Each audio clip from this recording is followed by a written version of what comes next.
Ada Bible, thanks for representing. Thanks for representing. Okay, remember I asked everybody to find someone that you don't know so well? I know the two groups I already know really haven't connected. No. Right. So please, folks, if you could, and we're going to be here all day, so you can kind of leave your stuff here, especially during lunch. So we got to find someone you don't know so well.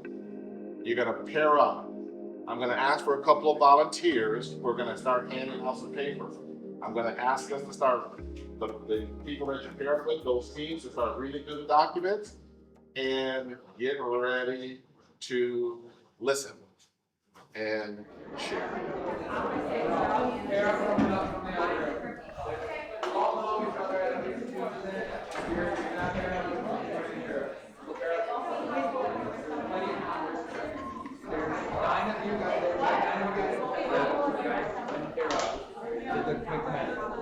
Okay, you got someone? Okay, follow, sit, go.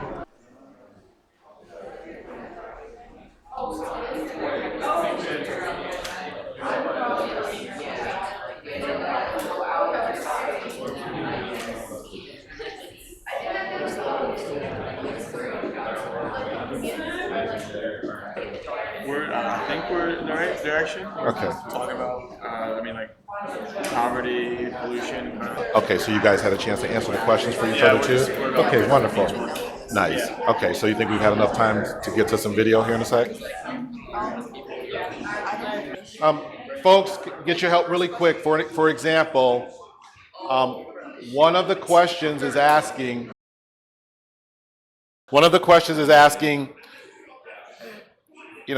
note your thoughts about the origins of humanity. There are no right or wrong answers here. There are no right or wrong answers here. This is really just about what you know, what you understand, what you feel. Okay. Fair enough? Yeah. Okay.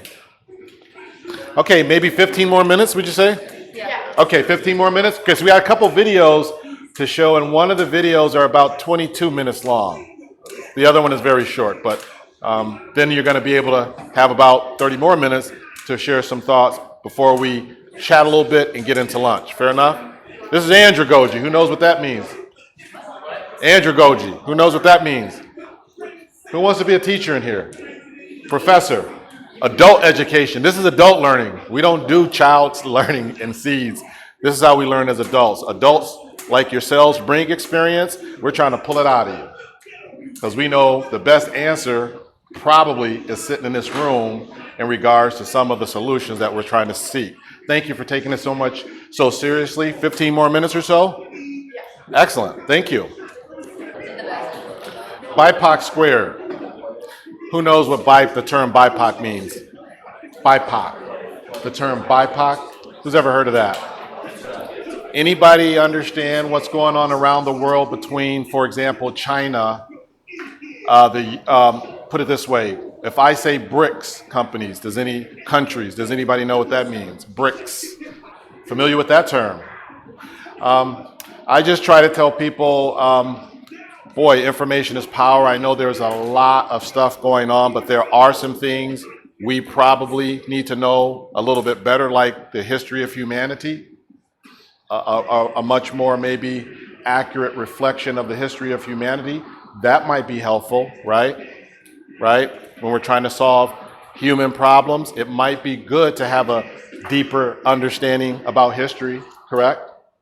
So BIPOC, Madeline, are you familiar with that term? Oh, okay, Nicole? Okay, and these are the yeah.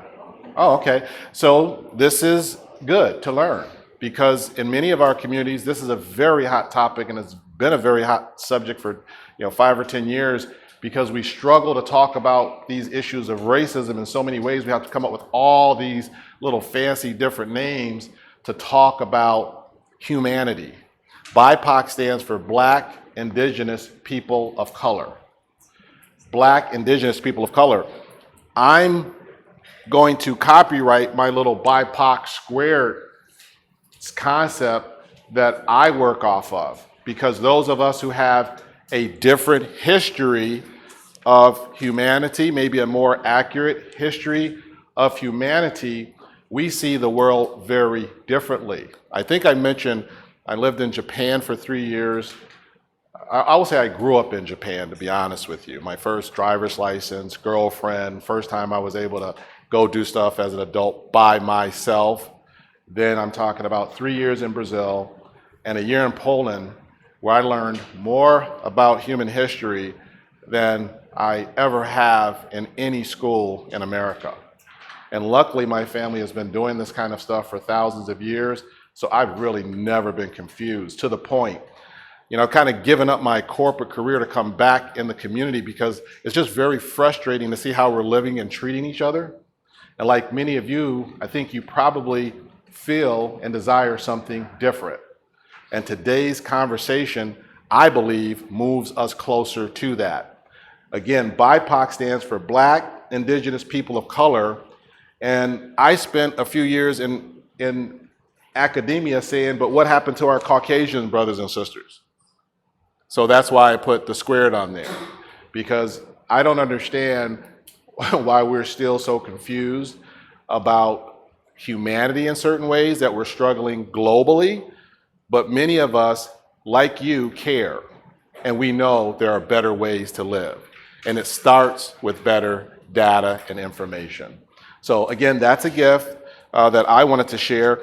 Some of the text on there are a little bit hard, and I'm doing some of that purposefully because I'm really looking after these meetings to find out the type of talent, really trying to find people who want to go beyond the conversation.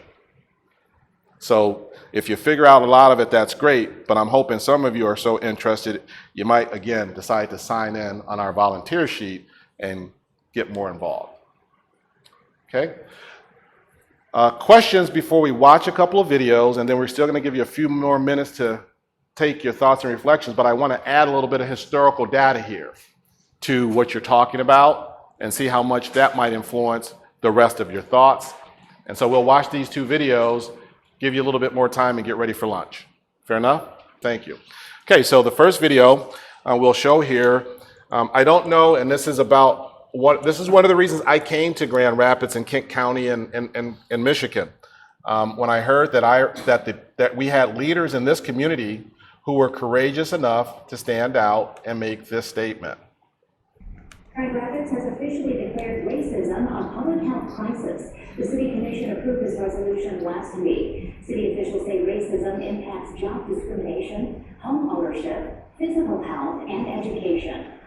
I spent a career dealing with these types of issues, and that's what I wanted to do for my career. As a 30-year HR executive, my job has been really coming to work every day, dealing with people issues. But I'm so comfortable in it. I like the conflict so much because I've learned that listening is very powerful. And most of the time, I've used listening to solve so many problems amongst people that I'm totally committed to this concept of, I'm not trying to convince you of anything, it's us being willing to hear each other. Fair enough? And the magic with this is, you'll see at the end of this session, here's the beautiful thing that we've seen in 3 years since we've been doing these sessions, with primarily adults, but we have had mixed groups. We know we're sitting on gasoline, and we're saying, why shouldn't the new Model T for humanity come out of West Michigan? Again, we've got 3 years of research here. We've actually got the funding now from the state, who are starting to understand what we're talking about, and they're going to give us funding for a year to expand these types of sessions and come up with a real equity plan. Because we're learning it's not that people aren't trying to solve these issues. I've never really seen that, but I do understand there's a lot of confusion out here, and we need better educated, informed people who are willing to listen to everybody. Thoughts and comments? And why do we think this should be the new Model T? I'm just going to share this card with you before we turn the video on. That card, if you look at those scores in any environment, academically or surveying, those scores are incredible. I don't think the lowest score in there that we've gotten from surveys of over 500 people in 3 years talking about what we're about to dig into, Those are the numbers. So we know we're sitting on some gasoline here. We know we can help humanity. We know we've been doing this, and we know we're in position to do better in our community here. So again, this is one of the most important parts of the day because you might be exposed to a lot of data, again, you've never heard before. And I would encourage people, to anything that we share, you do as much research as you want on it, because we're searching for the truth. And the magic of today is we're going to see the same survey results that says, even talking about the toughest issues, most of us, a majority of us, are saying the same doggone thing. So it's kind of crazy how we're living out here. But we believe this is part of the solution. Better listening, getting comfortable being uncomfortable, and just sharing how you feel. And I'm going to start the video.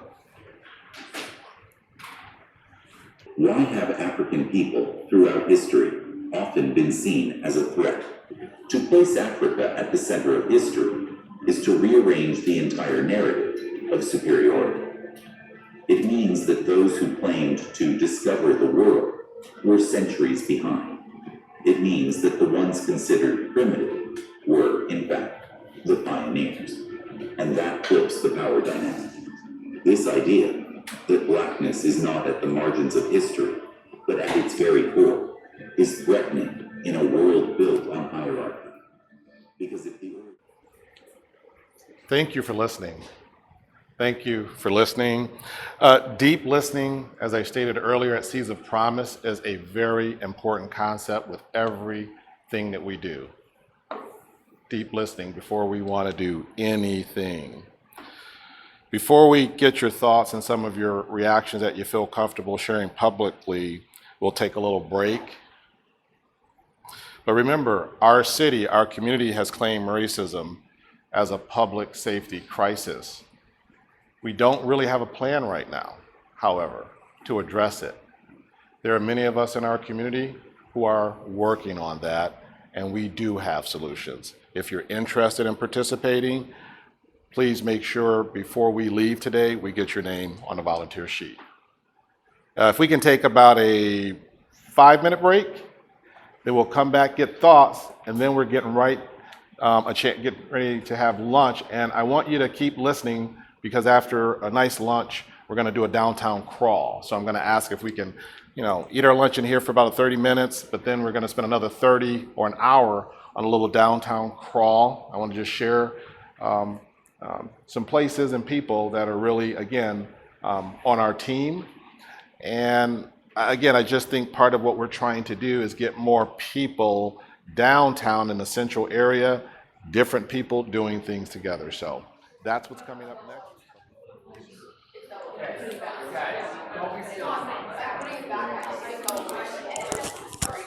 Okay, folks,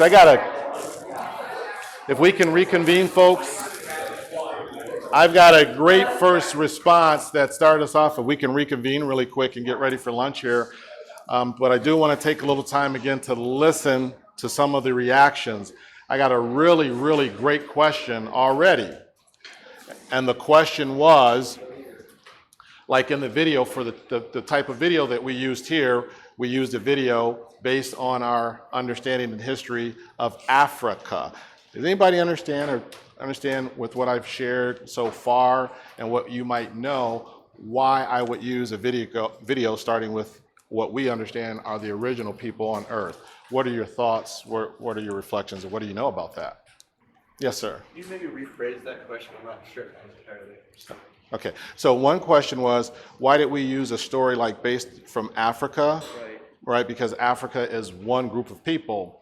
And again, what we're trying to educate ourselves on in the world is we've already established Africa as the original people, right? And it's a shame that traveling around the world, more countries recognize that than we do in the United States. So, we use a lot of research in the work that we do. And so that's why I wanted to share that card as well. And that's why I shared before. I'm trying to challenge even our institutions and how they talk about this stuff, because it's constantly trying to separate people. We don't see that. We're all the same people. And I think when we have a better understanding of that, we'll stop talking about all these things that we see that has no relevance and reference for humanity and moving forward, living a more equitable life. So again, we're just saying we already know and establish the origins of people in Africa. I mean, obviously, I think any of us, if we find something out different, we're waiting for that, but we just haven't found anything close to that, and the information continues to get even stronger. So I think it's imperative. Again, what we're trying to say is we need better educated people about humanity if we're going to solve tougher issues. Make sense? And that's why we add the square on our logging, because again, I believe we don't talk enough and add our Caucasian brothers and sisters in here, and it's causing the types of issues that leads to the kind of conflict that we've struggled with for a very long time. But that was a great question. I just thought that was just a great question because what we're trying to do here is educate. So thank you for that question, jumping out of the box there for us. But again, the most important thing about today are hearing your honest feedback and reactions. And again, there are no right or wrong answers here. If any of us knew that, we'd probably be living better. Some of us, though, we definitely have better solutions, though. And not just because we've said it, that's another reason I was recruited to this town, for the types of skills that I bring to a community. Yes? You mentioned earlier, just the power of education and just that we can't fix a problem as a community if we're not aware that there is a problem. What is the current hopes or goals to here specifically to help educate people and bring that information to people who may not have access to news, to social media, or even if they do have access to those things, they're still not getting accurate information on what's truly going on in our communities and in our world. So how do you hope and plan to do that moving forward? By showing people really how easy this can be. Once we understand that, like in our own families, we don't all look alike, right? In our own families, we don't all agree, right? In our own families, we're not all coming from the same space, right? What we're trying to show here is with better information and data, and more importantly, a willingness to just listen. It's amazing to me that we struggle mightily listening, and the magic here is when we actually listen and talk about these tough subjects, they're not so hard. And the scores from those sheets keep showing that. So one of the main things we're just trying to show here is, just like all the other tough conversations we have in life with people that we love and care, this is another one, and it shouldn't be so difficult. And there are 360 degrees here, and that's why I'm never trying to convince anybody of anything. I'm an educator. I'm just sharing information. If you have better information, well, let's share that as well. But the most important thing also that we want is for people to understand everybody has an experience with this. Everyone and everybody's experience counts. I spend a lot of time in our community talking with residents when they're pointing fingers and they're saying, yeah, we have a problem and we want to go downtown and we have this issue with our police department. And my response is, I'm really not going anywhere with you first until I understand what you're doing about your own personal security and how you're taking care of your family. And then I also want to know, what do you know about the rules? So again, this is really about helping prepare people, just have tough conversations. And when it comes to racism and discrimination in America, we should be professionals at this because it's been one of the biggest issues we've had since the establishment of the country. Great question. And I hope I answered that for you. Great. Yes, sir. I feel like almost, I don't know if it's kind of like a weird question, but how do you work with, obviously every single person has their own opinion, right? So their own opinion, Yes. right? So how do you work with, like you just said, racism should not be a problem anymore because we should be able to work past it, but obviously we have. So how do we work with people that maybe have a different view than we do, right? We're obviously here, or like at least I am, like racism obviously is bad, right? Like it should not be a thing, it shouldn't be a thing, but how do you work with the people that maybe have a different opinion on that? Like, do you show them like data? Do you show them like, I guess, how do you interact with them in a way that's not like pushing, but not like, oh, that's fine, because obviously it's not. Great question. And before I answer that, though, I'm going to go and try some of this andragogy stuff. Remember, I talked about andragogy being adult education. And all that means is when you normally bring adults in the room, the answers are already somewhere in there, and we just got to pull it out. You know what I mean? So, to that question, and what was your name again, sir? Jacob posed. I love that. And I want to hear some other thoughts. And the basic question, Jacob, make sure I have it correct here, is knowing that there's a lot of emotion and different opinions about this stuff, how in the world can you have these tough conversations in a way that are constructive, right? That people don't wind up leaving angry or upset and, might believe your information or give your information some credibility, right? What do other people think? How do you do that? Yes. I think just going in with patience and understanding, and knowing that when you're coming into the conversation, you're going into it to learn and educate one another versus having the mentality of I'm here to change your mind and only do that. Sure, if someone thinks racism isn't a problem, then they're wrong, and it is. There's evidence to prove that. So yes, you can have the goal of wanting to help them see the reality of our world, but also doing it with wanting to understand where they're coming from. Because maybe there was an experience in their life that has helped, that, I don't know, maybe gotten them to some conclusion that is wrong. You can help them see past that, and through just patience and staying respectful. And I find it's easy in conversations like that to get angry or frustrated. And I think just being able to stay level-headed and calm and patient in those environments is the best way to do that.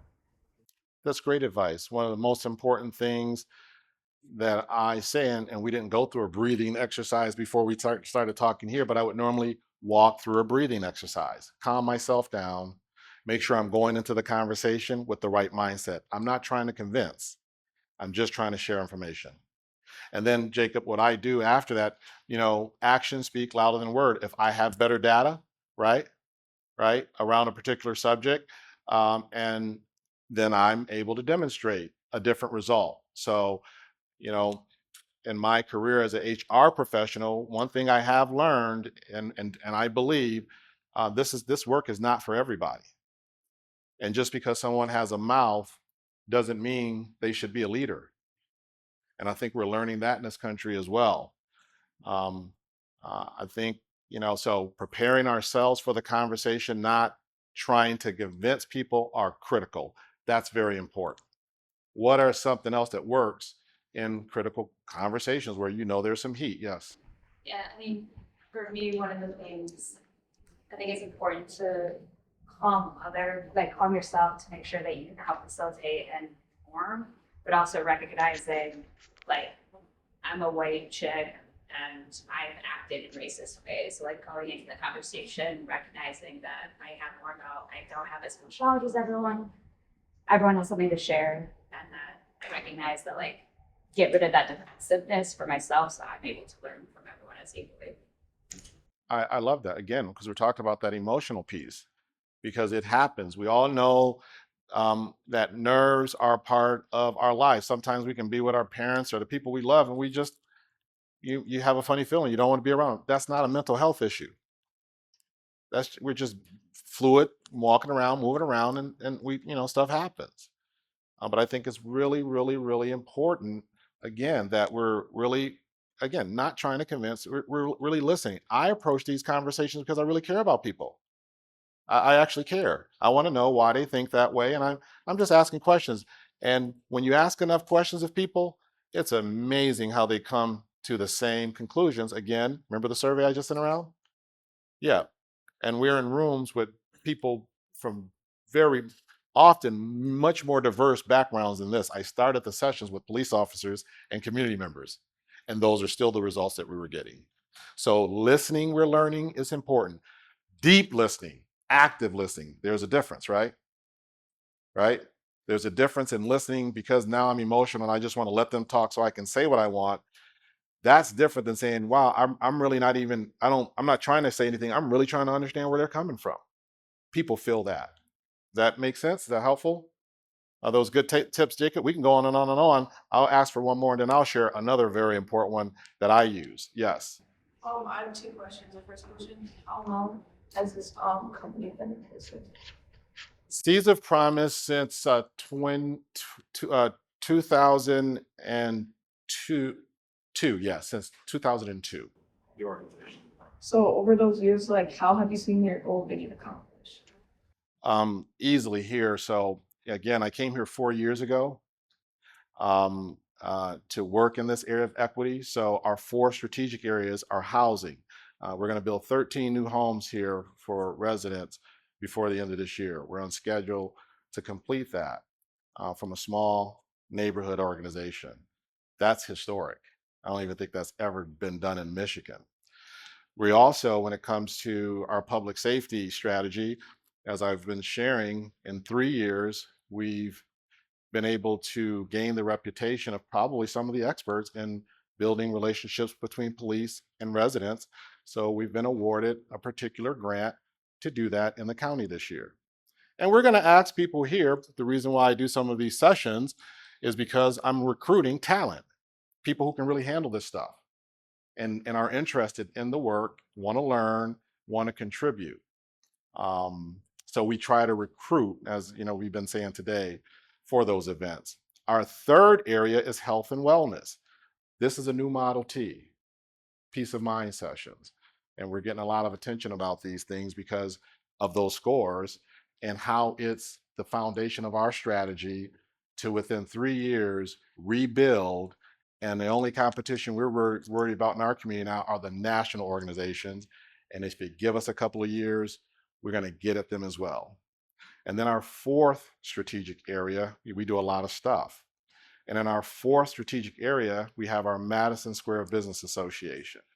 So we're just rating right now for the right types of businesses that can be the anchors to stand that association up.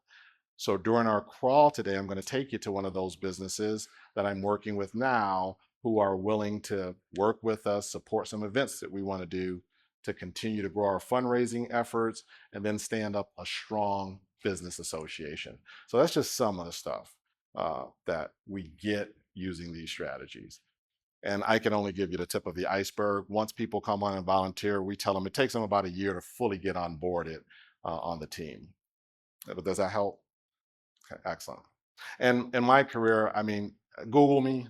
I hope, I didn't see a lot of people pull out their phones today, but I did have a couple of websites that I wanted you guys to also look at while you were checking in with each other today. Did you have anybody have a chance to pull up those websites?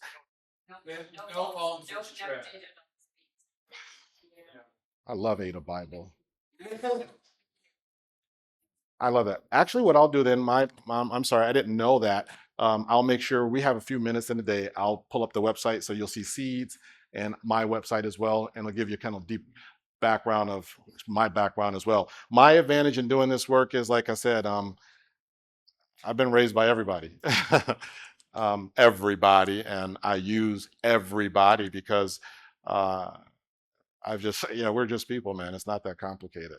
Yes. What factor in this like 5-pot squared like label that you guys have, like what factor can help people understand like the inclusion aspect of this? Like, Yeah, I think it's a lot of things that CARD helps with. The main thing is better data. For example, there's just poor history of the oldest people on this planet, African people. There's just a poor history. And so we try to use that we're trying to just balance data, give people something where they can go. And as you're pulling those names up, they're just incredible stories of equity and how we've overcome things. Some of the people who really made impacts around the world. So better data equals better solutions. You're going to school to broaden your horizon, and hopefully you're getting a good education. But you're doing it because we know knowledge is power, and our brain is the most powerful tool we have on our body. If it weren't, then we'd probably be in a zoo while the donkeys are driving cars. Does that help answer your question? It's for information, data. We need better data about people. Because we don't have better data about people, we're really struggling in these areas of equity. Does that help? It's just like a human being. The more you know about your history, and that's why one of the things I'm always asking people that throws them off is when I'm recruiting people, I ask them about their mother and father. What can you tell me about your mother and dad? And it's amazing to me that people, what they don't know about their own parents or the conversations they're not having with their own parents. Then my next question is, just remember, you didn't get here by yourself, right? None of us got here by ourselves. So there's probably not going to be too much significant that we're ever going to do by ourselves. Does that make sense? Right, stuff like that. So asking better questions, we know hopefully leads to better understanding. Until we have better understanding, how in the world can we talk about getting more solutions? If I want to send this little piece of the metal that's in this pin to the moon, there's a bunch of people sitting around NASA and other buildings that think very differently about this piece of metal.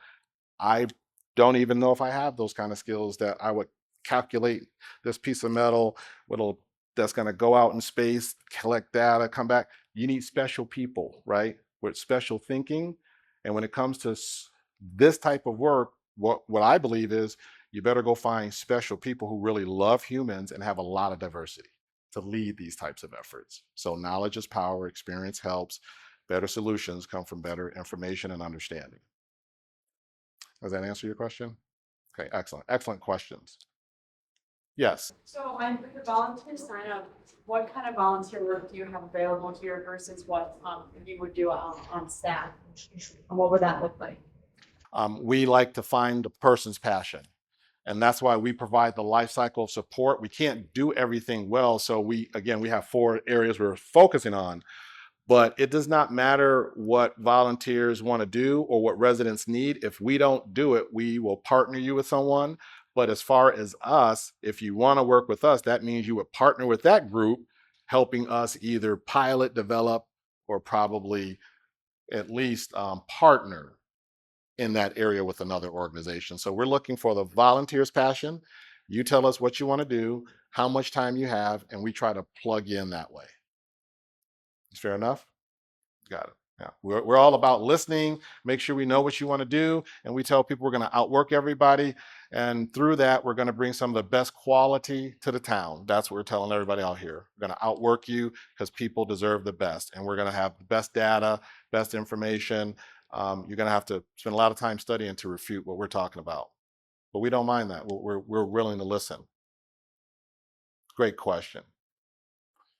I really would like to hear some other thoughts though too. I mean, again, this is just something I'm sharing. I mean, I know what the data is, and we know what this does for us. But I'm really more important want to hear what you're saying and what your thoughts and reflections are. What like I'm trying to think. I'll say progress. I don't know if that's a better term, but what progress have you seen in like the community where like I'm guessing like you're kind of like, if I correct me if I'm wrong, but like you're kind of like taking this like what we're doing right now and putting it out into the community. Am I right in that? Yes, sir. So like what have you seen like changes in like how neighbors act towards one another, like how like there's like more like tight communities or like different like stuff like that, I guess. Have you seen a lot of that? And is that like A lot of good stuff. a lot of that stuff? A lot of good stuff. When I came here 3 years ago, for example, with the police department, we were just off of Patrick Lyoya, right? Not far off of COVID and George Floyd and all of these, really tough issues. And anyway, I asked the chief, I said, what's one thing an organization like ours can do to help you? And he said, listen, at this time, I would just love to get indoors. He couldn't get indoors. People didn't want to hear talk.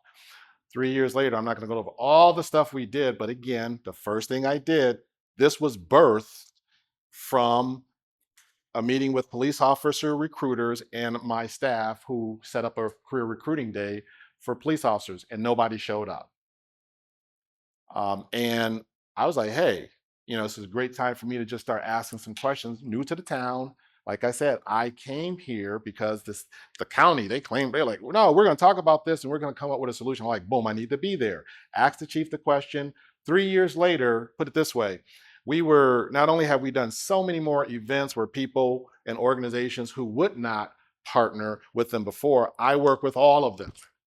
I was in people's homes and we're having these conversations about what are we doing? We got to do better. What's the problem? At any rate, we were able to not only break down those barriers, but it led to what we're doing now. Here at DGRI, I'll be meeting with all law enforcement officials and a group of community leaders. We meet every month.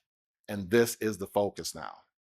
And now I've been asked to, again, lead this year-long process to see if we can make better headway, and we are.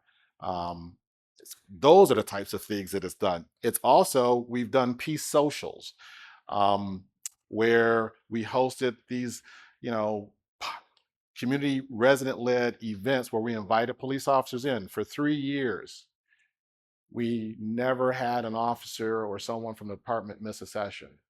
And if you would have heard some of the testimonials during these engagements, they were just tearjerkers. I mean, I had a family and a lady sit with Captain Williams, who was our 3rd Ward captain at one of these events. And after the end of the day, she stood up and she wrote a letter and she shared a letter about how she felt.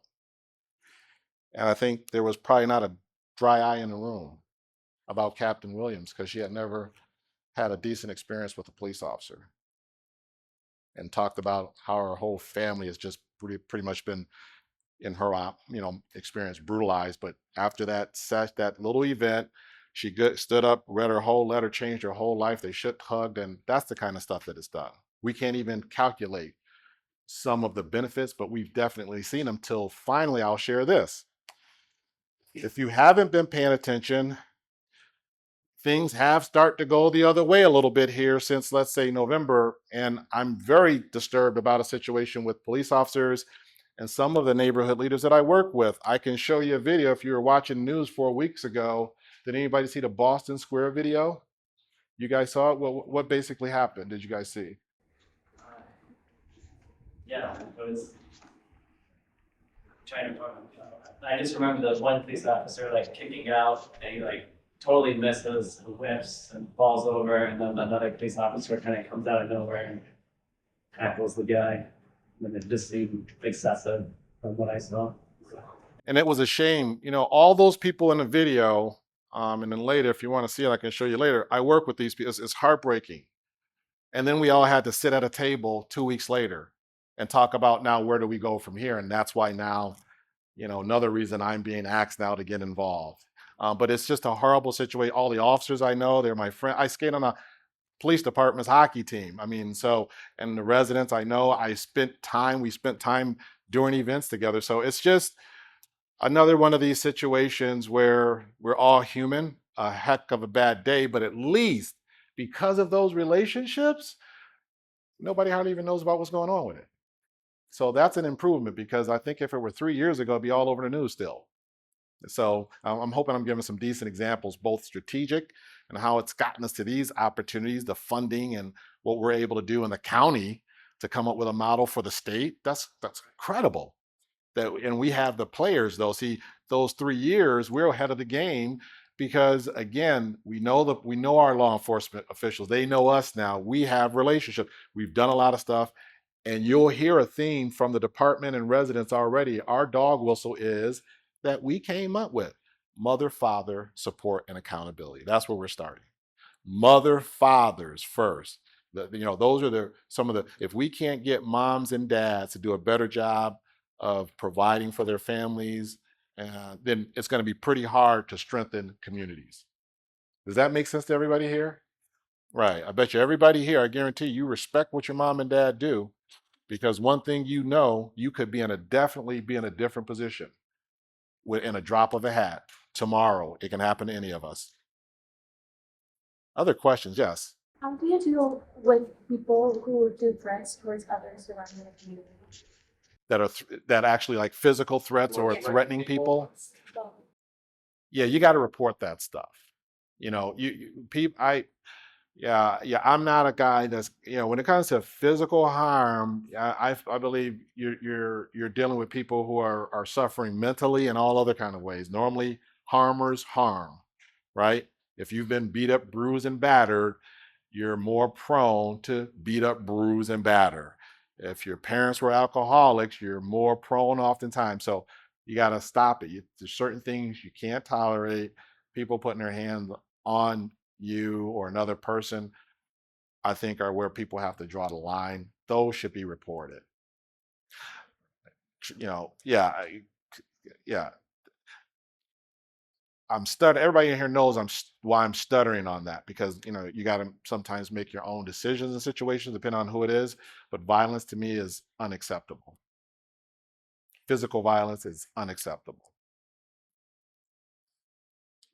Other questions? Yes. I just wanted to say that see the promises like goal. It seems like a very important one, and I can tell that you guys like care a lot about the community, and just continue doing what you're doing. Yep. Thank you. Thank you.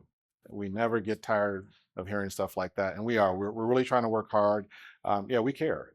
We know we should be living better than this. I don't understand why every American is not getting $1 million a year from taxes. I mean, that's 300 something million Americans. How is all this money going that wouldn't even be 0.000 of a dent.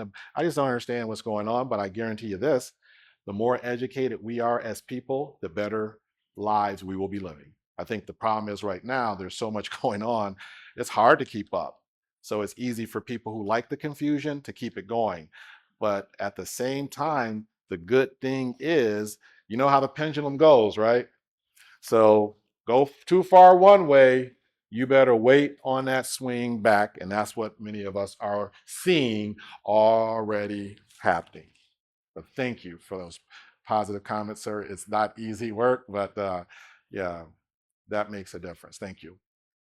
Come more? Yes. I find that with the things we're seeing online and news that we're hearing about, it's hard to stay motivated or it's very discouraging. Some of the things that are happening in our country and in our world. How do you just stay positive and remember that despite all the terrible things going on right now, that we're still able to make a difference? And how do you do that personally, or even as a leader working with volunteers or staff members who are being discouraged? I really respect everybody's opinion. I don't have to agree with it. I just think that it's 360 degrees of the problem. I work in the communities where every day I'm trying to provide resources and helping people who don't follow up. I'm talking about that. I'm in communities where moms and dads are not showing up. I'm talking about that. I'm in communities where people are pointing fingers about how they're living, but they're not taking advantage of the opportunities and services to change how they're living. So I just see 360 degrees of problem. And the only thing I'm looking for are caring leaders. I'm an 11-year Marine, so I'm probably looking for more Marines, people who really care and bring leadership skills, are willing to listen to other people. And that's what I'm going to keep saying. I like listening and learning. I love learning about people, and I keep learning. The more I listen, people are saying the same thing. Like I said, I've lived all over the country, and this is a very small little rock. And people have much more in common than they will ever have that's different. That's just what I've seen. And that's my platform. That's the jump off for me. I'm not trying to convince anybody of anything. If you're smart, then we're probably going to get along, and we're going to see some similar things because we respect and listen to each other. If you're somebody that's not like that, I'm not. Life is positive or negative energy for me. Either you're a giver or a taker. I stay with givers. I try to stay away from takers, but I know they're always going to be here. I'm not going to get rid of them. I'm not trying to. I just want to create space where everyone could have peace. And that's really how I think. I'm not trying to convince anybody of anything. If you're happy and you're living your life, and it's working for you, continue to do it. But for those of us, the rest, majority of us, what we really want is to have a decent quality of life, and we want the same thing for everybody else. Great question, though. Any other comments, thoughts? Who in here believes that racism exists? Okay. Who in here believes that it's a situation that we can get better at? I know, I guess my question is, do you think we're making progress or not, and why? That we're making a lot of steps backwards. I think our country and the communities within that, there's a lot of people trying to spread hate and are using fear tactics to gain power and control. And I don't think that that's okay. I think that's something that needs to stop. And I think through what I've seen locally or even online, that's something that can change, and that's progress that we can make, and that we can work to solve these problems. And that, I mean, even though Grand Rapids isn't the biggest city in the world, but it has a lot of people in it. It has a very strong community of people who can work together to make a change and to change the way our city works and to even change the way the rest of the world works. Thank you. Now, I do want comments from everyone. It was supposed to be around what's your definition of equity or whatever. You can answer that one, but I like the one I just came up with better. Like, so if everybody could just share, do you think we're getting, are we moving ahead, moving backwards when it comes to racism, and why? Just share what you think. Well, I would say it's either plateaued or still getting worse, because at least my wise in schools and stuff, it's not really being addressed, and it just festers there, and it's part of the culture there to do that, and it's not right, and it should be addressed. But yeah, sorry. Sir, could I ask you, why don't you think it's being addressed when, it's so in front of all of our face? I mean, it's the easiest way to follow the culture, like follow the norm, and if everybody's doing it, why stop? Gotcha. That I could, I think I agree with that. I mean, that's one of the best, and it's the same thing I tell people in the neighborhood. See, I'm really just fatigued of all of these excuses from people, so I can't even leave my neighborhood to deal with the issue because I got to deal with, the people in the neighborhood first that are seeing stuff going on in their lives, and the habits are, preventing them from doing what they know they need to do. That's a great comment, but it's disturbing, but it's very true. Thank you.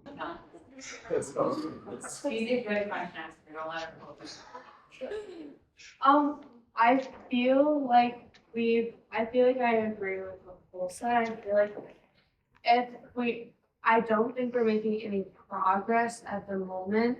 And I think that people don't understand like the weight of situations and like how racism can affect people. So I think that isn't really focused on too much, and I think that people don't really acknowledge it enough, and especially in school settings. I agree. I think that in schools, people take it really lightly and stuff, and I think that it needs to be talked about more and acknowledged more. And I think that there's not enough we aren't taking any steps to really fix it in school settings specifically. I would say that I feel like we could be making a lot more progress. I know a bunch of history and stuff like that, and things have changed, but not necessarily for the better, and it's kind of more evolved into another thing, and that needs to be more addressed, especially in school settings and professional businesses and stuff like that. And again, same question. I'm going to go back to you too. Why do you think we're not either making more progress then? Not making more progress, because I feel like people just don't want to acknowledge it, because if they acknowledge it, then they will realize their own faults and stuff like that. And can you explain a little bit more? I think I know what you're saying there, though, but their own faults or how they're contributing. How they're not helping, and they're kind of adding on to the problem. You got it. And that goes both ways, doesn't it? Every day, right? You got it.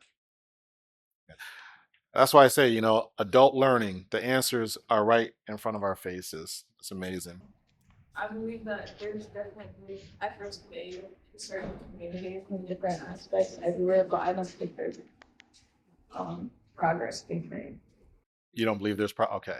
And the primary reason would be I think especially in like school settings, especially with like youth or like young adults, the problem is being addressed, but not in the sense that it should be fixed. Like whole aspect of like or idea of like racism isn't being addressed in like the sense that there should be a solution to it more than the fact that it's just definitely like that it's not right and that it's bad or negative or I'm just giving you guys so much credit too for being able to even talk about this. It's amazing. And, you know, like I said, I'm an HR executive and it's amazing the data I'm hearing here and I'm listening to thoughts. It's amazing how different it is because I think as adults, there's so much more on the line half the time. And we're hearing why people don't even speak up in school. It's already intimidating. I've always said this, it's too intimidating to have to put your hand up when you know everybody else sees what's going on and oh, you're the one that's got to put your hand up, but that's the way it goes. Why do you think we're not maybe making as much progress? I think that a lot of people don't want to admit that they're in like the wrong, and sometimes people like to put other people like to blame, and sometimes I think people need to admit that what they're doing can be seen as like the issue, and it's not always everyone else around you. It sometimes is you, and sometimes what you're doing is impacting other people.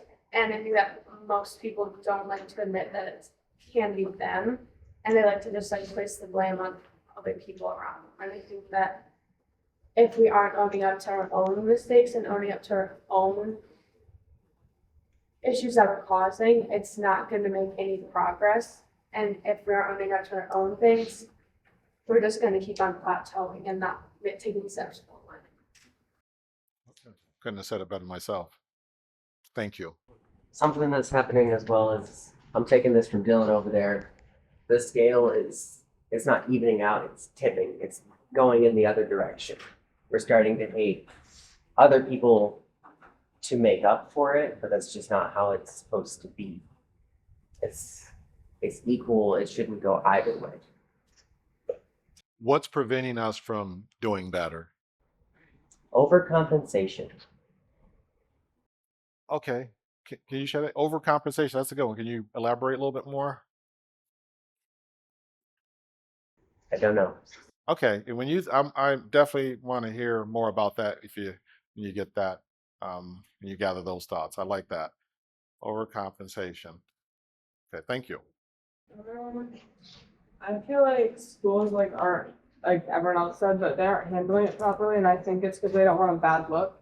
I know I've definitely seen it in our school a lot where things aren't getting handled properly because they don't want to look bad to maybe people that are trying to get into the school. They don't want to have a bad look, and then I also think it has to be something lacking internally within people because if you're just continuing to do something that you know is wrong and not feel bad about it or feel like you should stop doing it, that's something like within you that needs to be fixed. I think it's more going backwards. In school, a lot of times I see like there's groups of people that a lot of people look at as the regulars, the ones that you want to follow, that aren't making the best of choices, and they're doing these type of things that are causing all these problems, and the people that want to be like them are just following. They're scared to go against it and change it. I feel like adding on about schools, like I feel like one of the reasons that it's not being addressed is because sometimes it's not as noticeable, I guess. Like people are more quiet about it, or it's more like just like little things in conversations or like jokes and stuff like that. So not as many people see it maybe. So that's why it's not being addressed. Also adding on to like people just like following what other people do, seeing how like if they'll like some people make comments and then other people will laugh, so they'll just like add on to that and then it doesn't get any better. I had an executive, at a job I used to work at, I was the vice president of HR, and our chief operating officer had this problem with profanity. And he would just be in meetings sometimes with the executive team, he just blur out. I had to start walking out of meetings on this guy. I'm like, and it was so bad. We had to have a meeting with me, the CEO, and this guy. It was just such a heated situation. Um, but he really just got to the point that he said he could not control his language, which I was trying to, how in the world did you climb up a ladder in a career in human services like that? But and anyway, just another example sometimes of people, I think, knowing better or having habits that um, they're not willing to deal with, not willing to accept responsibility for. And when I'm keep hearing the school, I'm thinking about, but the adults run the school supposedly. So it's just sad. It really is sad. But that's what we've learned. It's about leadership. So that's one of the most critical things is leadership. I go along with that with it, and the last 2 years, it's kind of like turned into like a joke now. With like I've seen it in school and stuff, and so I think it's going like it's reversing, and I think part of like the reason why is because people like you want to be funny, you want to be like relatable, you want people to laugh, and people like see that and they don't understand how bad it is to be like racist and stuff, and so they're just doing it to fit in with everyone else, try to be funny. When in reality, it's not. Right. Yeah. Yeah. And I think we all kind of contribute to that, though. It's the bad part about it, right? Because then it makes you feel like a hypocrite when you want, if right, it feels like you're like a hypocrite once you demonstrate this attitude, right? To say, who are you to say something to somebody else, right? Is that how you feel sometimes too, right? Yeah, so it's like you don't want to address it. Right. Right. So now we're probably seeing how the parents and the adults in the schools are feeling the same way, right? And it just keeps going up. That's why that's what a leader does, though. See, I ask, where are Americans getting their leadership from? Their leadership training. And I think that's a huge issue for us because in China, Israel, and some of these other countries where they have a obligatory military service, which I totally believe in, might be something we look at in our country at some point. Thank you for that. I think that it's getting worse and we're going backwards because for a problem like racism to be solved, we'll have to like, it has to be addressed, and for that, we'll have to take accountability for not only their actions and what they say, but also like what other people do. And like what everyone's saying is like in school, like people don't want to admit to being racist or saying things that are harmful to people, so they just kind of like push it back into the back of their minds and say, oh, I don't have to, this doesn't really affect me or involve me, so they just kind of ignore it. And I think like it's not just people at school, it's just adults. So kind of just yeah. And then defining some of these things like racism is one thing, right? Discrimination is something different. They can be very related too, right? So whenever something happens, whenever somebody jumps up and says racism, that can make you feel uncomfortable too, right? I mean, it's like, I don't know what to say around this person. I don't know what to do around this person. So we can't have a situation where people can't make mistakes, right? As long as you're willing to talk. That's my thing. I guess that's the other thing I'll add is I'm not trying when I'm meeting people and living with people, I'm just trying to be respectful, but I know there are going to be things that I do that they're not going to like. So I'm already ready for that. What I'm waiting for when I start building relationships is that person to tell me that. So I don't know. I guess it's just another way of me saying, one, we know most people aren't going to stand up, even though a majority of us feel the same way. So I'm encouraging us to think about that, right? And our roles and every day and the things that we say and do.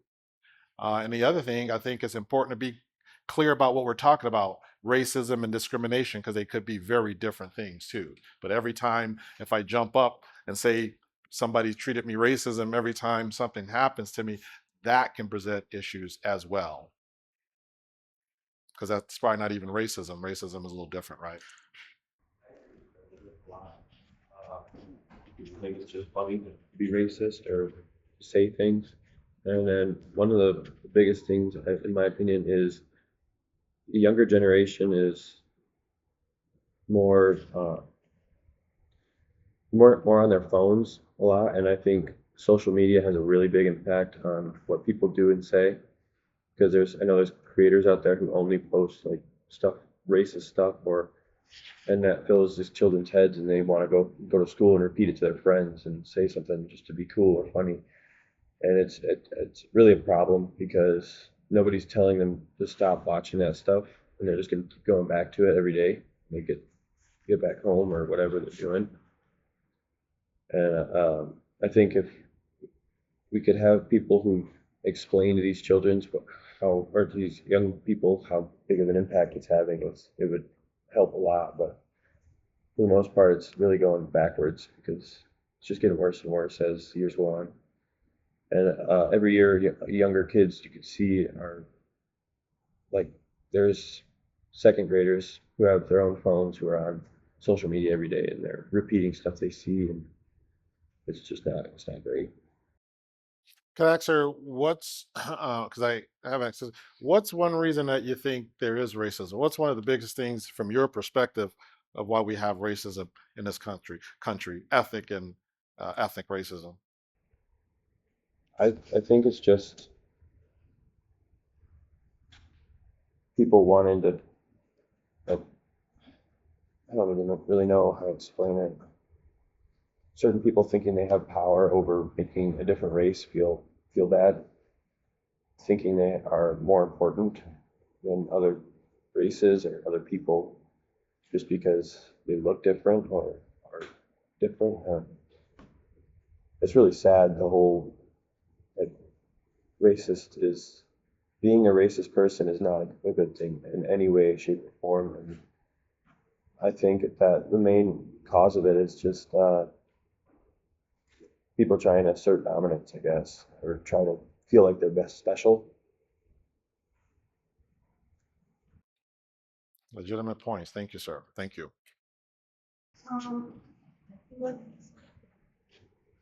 it's kind of being like normalized now, and like people don't like understand the like effect it has on others, and that maybe it's like okay to say because or like to do.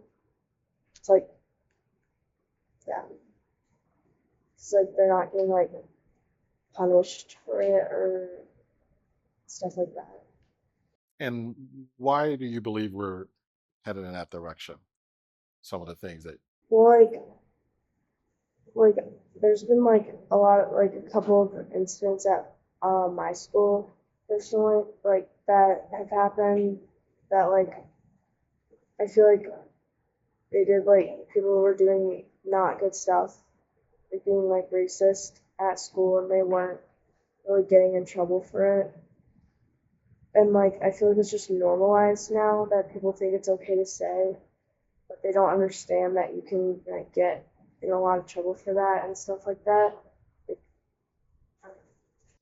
oh, absolutely. Oh, thank you for sharing. Absolutely.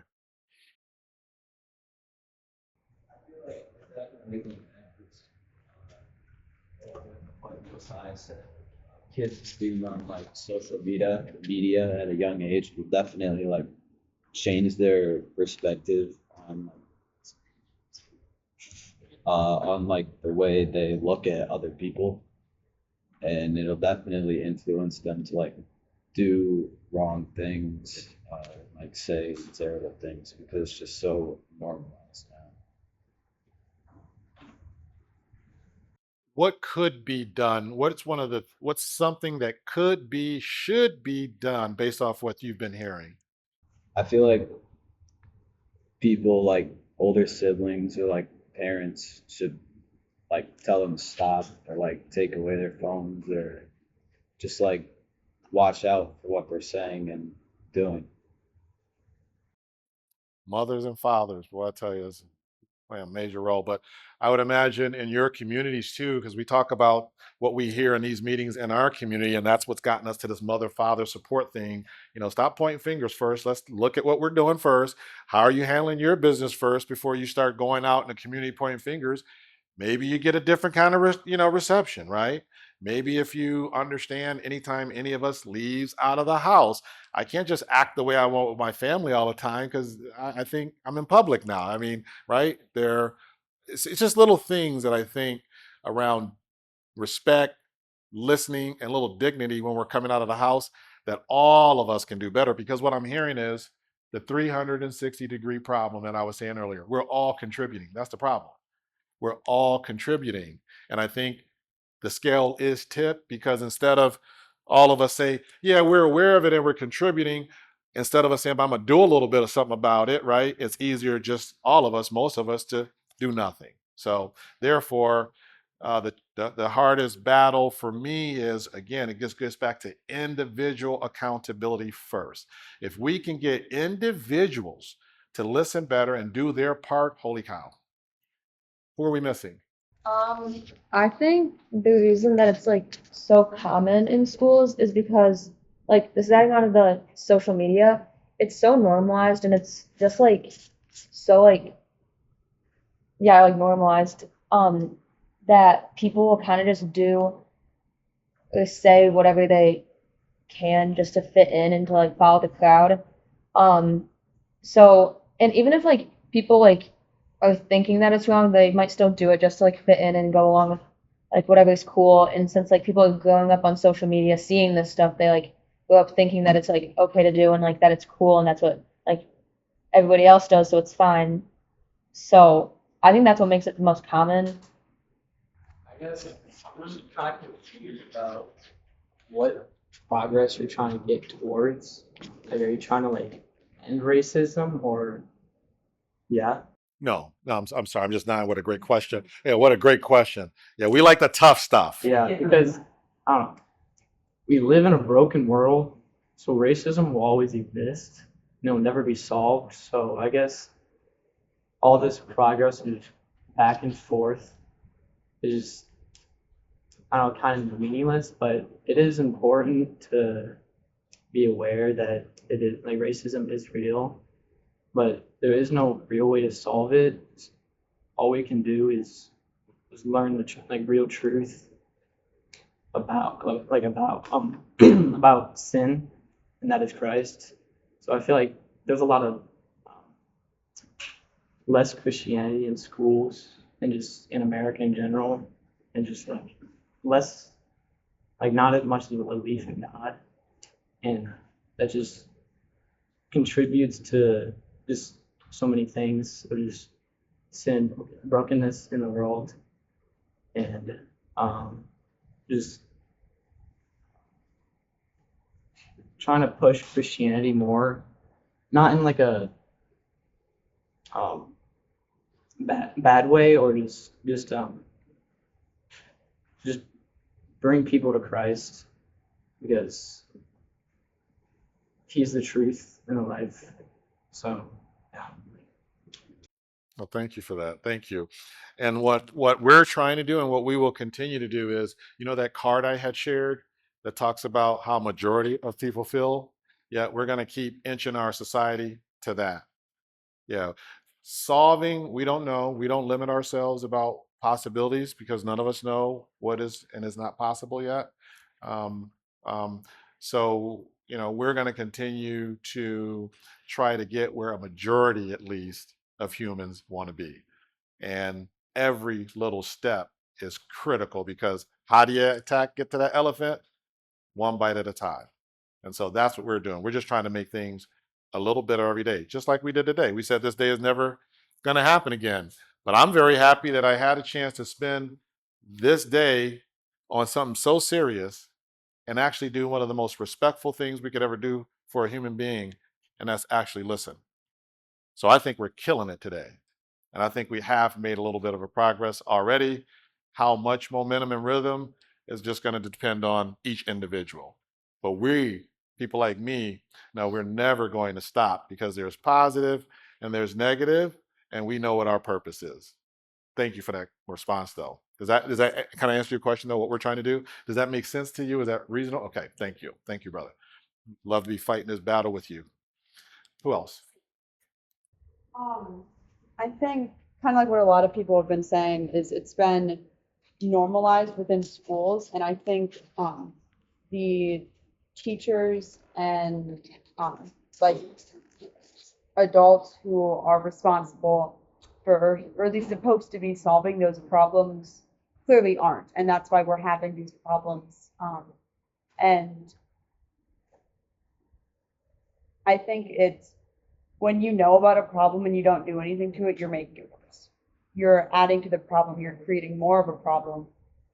And I think it's a control thing because when you know, oh, I could change this, but I'm not going to, you have power in that situation. You can either change it or you're not going to. And I think they're withholding a lot of that change because it keeps them in power and it keeps them in control. And thank you for that. You mentioned something that we talk about in the community a lot, which is your own agency. What are you doing about it? Right?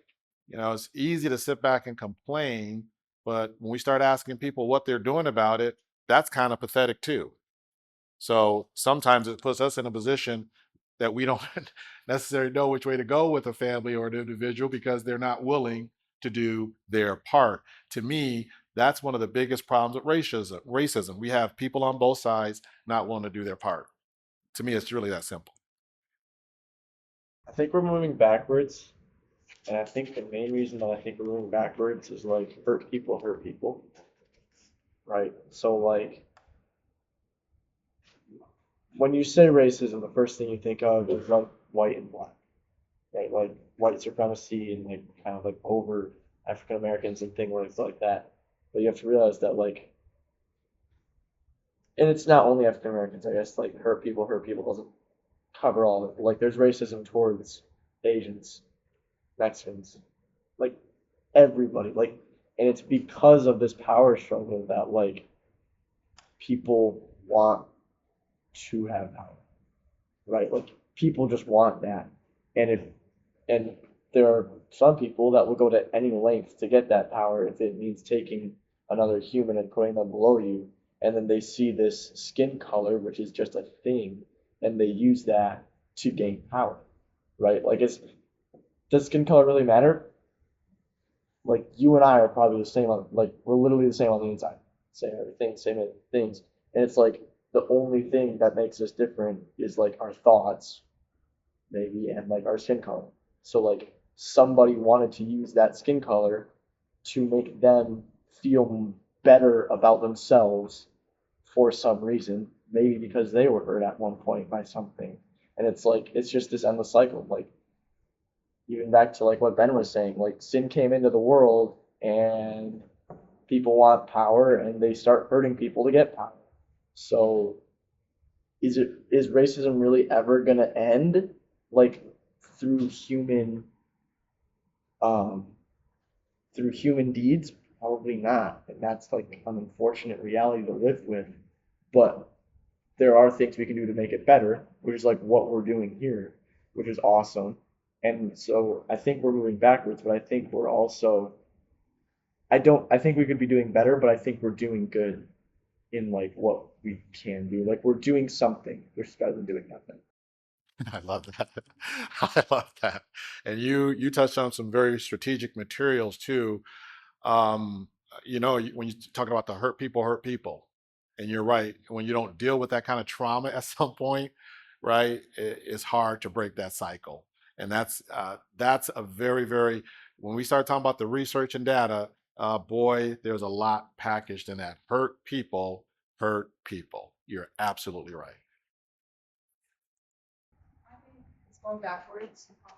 Just to like add on to everyone with the schools and the jokes that are being said, like nobody like speaks up about it and it just gets so normalized. Like that's where I like hear it the most. And I don't know, and then I also like nobody knows like who they're hearing it from. Like they could be hearing it from their parents or like grandparents, like they could just be raised that way.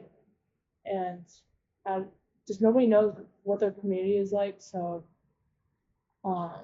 yeah, I just think I hear it around school and I don't know, it's just, yeah, with that. Yeah, you don't even know what to say half the time, right? Because again, it's obvious, but when we look at where are the leaders at, where are the adults and parents at, right? That's what we're all saying, Grow up around. you got it. Yeah. And we say culture in the military, we always say culture eats strategy for lunch every day. Does anybody know what does that mean when you hear that? Culture eats strategy for lunch every day. What does that mean? When you think about schools, like you're saying, you have policies in the school, right? To address all those things we've been talking about in here, right? But the culture, how we live every day, does not recognize that.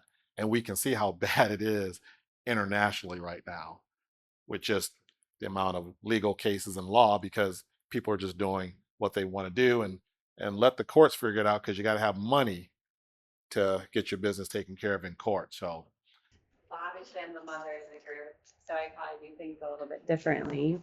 Been around probably longer than any of you in the room, I'm not sure, but I kind of look at it more from a mom's standpoint, which is the part about it that does make me sad. I just think, in the world we live in, if there were more mom and dads that had a mom and dad and had a mom and dad that were able to care for their children in the way that they were and had the resources and had the things that they need, things probably would look a bit different, right? Parents aren't perfect, and depending on their backgrounds and where they came from, that can change things too. But I think I just always viewed it like it was always a struggle for me to think, why do we struggle so hard when really, if we looked at it more like a family, right?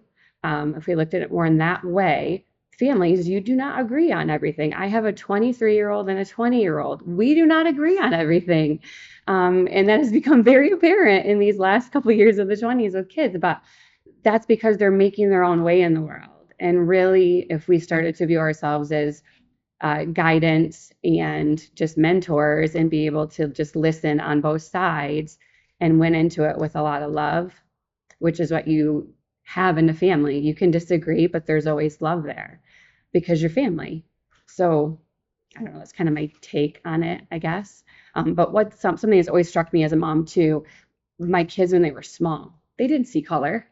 They didn't. I think that's so interesting. When they were real little, probably 5 and under, I don't think my kids ever, and we traveled with them so that they could be a part of different areas in the country and in the world. And I just always thought it was so sweet that to see that little ones, they don't look at it that way. And then I think they learn it as they get older, right? And they hear it and they're trained up in it and all of those things. So, yeah. it helps a lot, especially coming from a mom, because again, you're verifying what we're talking about with moms and dad, and that's the primary work we're trying to do in our community. No, let's get with mom and dad first, because we got a little bit of stuff that we need to take care of before we can go stepping out anywhere addressing any other issues. Well, and truly listening, like you were saying too, I think as a parent, sometimes you're so about like kind of correcting the situation that sometimes you overbear and you don't listen well. And that's just a learned thing too, as your kids get older and have their opinions, that you're able to listen, even though if that's not the way you raise them, right? If they have a different opinion about life or where they want to live or those things, that you're just opening a pathway for them to be able to share that and then be able to guide and be able to learn from each other. So. And would you say, as a mom, I know with my 2 boys and my daughter, I'm always looking at the genetics. Yeah, for sure. I do the blame game. Oh, it's your dad. Yeah. Okay. Yeah, we see that, Yeah. right? Because that's helpful too. Sure. Because I remember talking to my son about school recently, and I was helping him with my way, and how I do. And I know he's very likes the study, but he has to go to his mom like for better ways to get the information, gather it, and study it in a way that works for him. So that's how that genetic piece comes in. I think is so important to be able to provide that child with just better, a more healthier upbringing. For sure. We see the impact. Right. My oldest is 23, my daughter's 20, but like just in travel, we always saw like my oldest, which is surprising because he was the boy, but he was just more cautious and always kind of nervous in new situations and new people and people as he got older that were different than where he grew up. Where my daughter, she was like jump in head first. I love it all. So I think, yeah, I think that has a lot to do with it too. Just your nature, you know, just the way you were born. I think like how you address situations. So that's why we kind of put him in more situations to make him more comfortable with different people in different places and things like that too. So, And I'll just make another comment because it really fits into, you know, what Nicole is saying and our concepts and strategies around mother and father. I cannot talk about that enough. We put the focus on moms and dad doing their jobs first because we see a totally different situation in the household when we get there. We also know this is one of the reasons why, you know, you know, other community members are challenged working, you know, with poor communities sometimes just because of habits. And I get that because I tell people I don't like that either because you know what I mean? So that's another reason why normally I would have about 20 kids from the third ward here too and students and we do this get, but we're learning, we already know what the problems are in our neighborhood. Now what we're trying to do, and I've always done, is to have the data and the information that we're getting here and we take it right back to the community because it's reinforcing also, okay, where the challenges are in the larger community. So we have to take this kind of data back to our community and have meetings to say, yeah, and by the way, we're starting with the issues in your own home and your own habits and culture, because until we can get to that, we cannot, you know, help you. So just to know that we have to have these same frank conversations with the residents that we're working with, because we know when we go outside of our community to partner, again, we need everybody to be willing to listen, modify how we're moving around so that everybody can be comfortable. And we work hard on that. And that's why parents from outside of our community are our #1 volunteers. well, that's what I was going to say. That's like that. Speaking of the family piece, when you have a mom and dad, they were, when I was in my 20s and my kids were small, we had a MOPS group that was like something that was supportive of all mothers of preschoolers. And that my mind got going like, well, what in the world? Why don't we have more moms and dads that are coming along, moms and dads that might be struggling or just need it? I mean, being a mom and being a dad, it's a hard job. And if you have other things that are poking into that are making it more difficult, that raises the emotion, that raises this, you know, the fairness of the way life is going, and feeling like you don't have the extra support when you're struggling, right? So again, the family piece, right? Families help each other, no matter what. Absolutely critical. Critical. Thank you, Nicole. I'll go. I'd say we're moving backwards. And I think part of it could be people don't want to address it, and it's kind of like what you all said, makes you feel uncomfortable, and coming from like a place of work, like you don't want to be seen as that person in your workplace, just like you guys don't want to be seen as that person in your school. And then talking about the family aspect, I take it back, like it's my parents, but also like my grandparents who were also like, my grandparents were alive, or my parents were alive before or right around the Civil Rights Act was like signed. Yes, my parents are very old. So like my parents grew up like kind of during that time being, yeah, they're My birthday's on that wall. Like, what are you saying? I'm just saying, like, I'll put up, my mom is 71 and my dad is 69.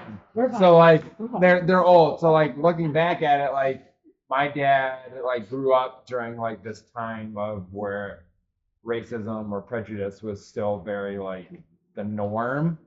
And then that obviously impacted me and like talking to grandparents and everything. So I think it also goes to the parents and everything, but and then just people not wanting to listen and just not knowing what's right or even who to trust. So then they just say, well, this is what I believe, this is what I'm doing, and not be willing to look at the other side.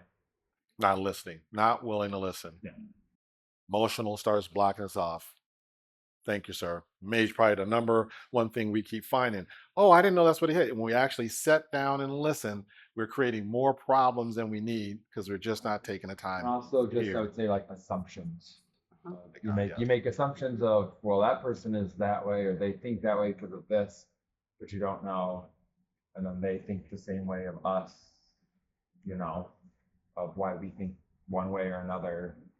But then both of us have never known anything different because you don't branch out for whatever reason. Knowledgeable on one side, if that, not not knowledgeable. Yeah, like if you're stuck in the third ward for your whole life and that's where your parents came from, you don't have any other knowledge of Ada. And same thing with us. We don't have any knowledge of anyone in the inner Grand Rapids, and no one really knows what the other person has gone through or is going through. I think we have an epidemic of not listening and just assuming in our community. And 3 years, we're hashing it out, but we're getting there. A lot of that going on. Yeah, don't listen. Way too much assumptions about everything. Awesome, thank you. You got it. No, you got it. Yeah, I like a lot of what has been shared. I think there's a huge importance in personal responsibility with an issue like this. And then I was reflecting kind of more on the lines of like what Ben and I think Jacob said of like recognizing the brokenness of humanity and then trying to contemplate how can we incorporate the truth of the gospel to an issue like this. And yeah, like what would Jesus do in those situations? What is like how does the gospel lead us into conversations like that? Into just loving people well and valuing, maybe I think maybe what Caleb was saying, that it is kind of like valuing all people the same. And so not necessarily like trying to make up for wrongs done to one side, can we still love the other side? You know? And so yeah, that's kind of Thank you, sir. I would say like going along with that, just like part of like the fall and saying like we develop like insecurities and fear, and we allow fear to control us, instead of letting like the truth to ring true in our lives. And like through that fear and insecurity, we stop like loving people. And like part of loving people is getting to know them, asking questions about themselves. I feel like sometimes like we stop asking questions to get to know people. And it's like I think we're afraid to ask the whys behind of the things, why we do the things we do. Not out of like judgment, but just out of curiosity. Like we've also stopped being curious.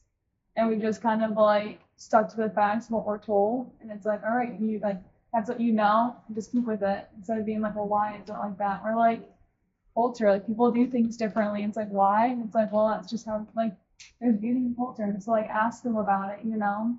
And then you get to like know more things about other people, and it's like not as scary. You just ask why. So yeah. And Malin, I want to ask you another question, but the group remind me about phones after I ask Malin this question, phones. But Malin, we were talking earlier before we started, you were studying and you had a particular interest in, we were talking the day before you kind of knew what we were doing. What was it again you shared? I'm a minor in intercultural studies. Intercultural studies. Yeah. Would you just mind reflecting before we go to lunch here, what you're hearing in relation to intercultural studies? Yeah, so like intercultural studies is the study of like other cultures. And so a lot of like what I had to study was like either like anthropology, so like going back to Dave, like why, how we came cultures, and then like stepping outside of ourselves and going to experience other cultures. So I had to do a lot of like going to places where I would feel uncomfortable. So like whether that be like going to like a different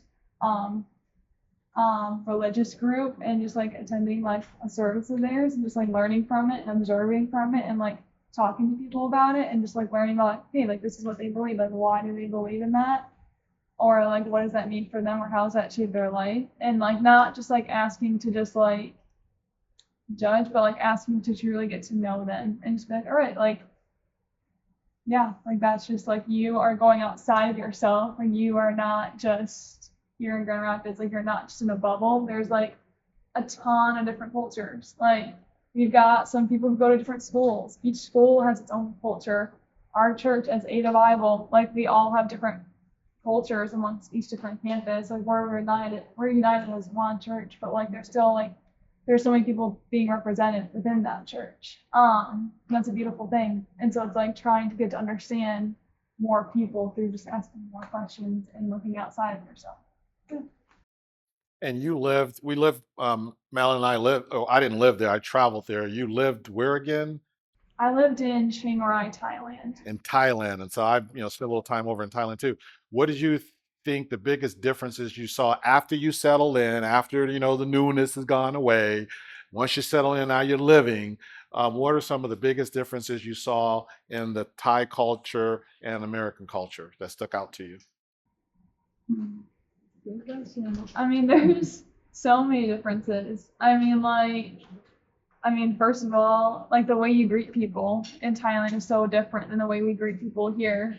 Like in Thailand, you do something called a Y, which is like you put your hands above and you tip your head down, but it's also a very respectful culture of your elders. And so it's like the lower you put your head down, the higher respect you're showing people. In Thailand, you don't look people who are older than you in the eyes because again, that's a level of respect. And it's like if you're looking at them in the eyes, it's like I am showing that I have more authority over you. And it's like no, like you're younger, you gotta show the elders respect. Other different cultures, it's just like we have a different government. Like we have a king, we have parliament, and a huge thing in Thailand is like publicly you do not disgrace the king. Like you could be sent to prison if you like were to say anything negative and like the wrong person heard it. And so it's like that is very like held high. Whereas like here in the US, we bash our presidents. Like let's be real, like we're always talking negatively about them. I mean, there's two sides to every story, and so like there's some people who love, there's some people who hate, but it's like if we all were to just like show some more respect, I feel like that could also solve like a lot of like issues. And then like yeah, I feel like that's like some big ones. I think there's also still like a lot of similarities within that. Like there is still like a lot of like cultural differences that like Thai citizens face that they don't always know how to like solve as well. So that we face here. Yep, and see, that's where I'm going to go now because on the last comment I'll make before we break and see if there are any other questions, depending on who you are, right, we're going to see things differently, right? And Madeline is pointing out a lot of the differences that she experienced. But then if I turn around and asked her, my personality, wherever I live, I saw more commonality because I know in the United States, we already have different systems of government, state to state. So when I'm comparing as a human, like you're going to meet funny, serious, angry, happy Thai citizens. They get up in the morning, generally go to the bathroom. They definitely want to get something to eat. Might eat things differently, but they're going to get something to eat. Then they're going to kind of sleep. I see, depending on how we want to look at things, right? More commonality than I'll ever see difference. But again, that's just part of how we as individuals choose to look at things in life. We can choose to see all the differences about us, or we can choose to see the fact that we're just dealing with humans, and it'd be nice that if we can start living more like that in the United States. Fair enough? Questions, comments, thoughts before we talk about next phase here? And we're right on time. We're right on time, right? I know the agenda might have said 12:30, right, for lunch? There we go. There you go. Outstanding, sir. We are right on time. That's military stuff. Okay, so are there any questions, any comments?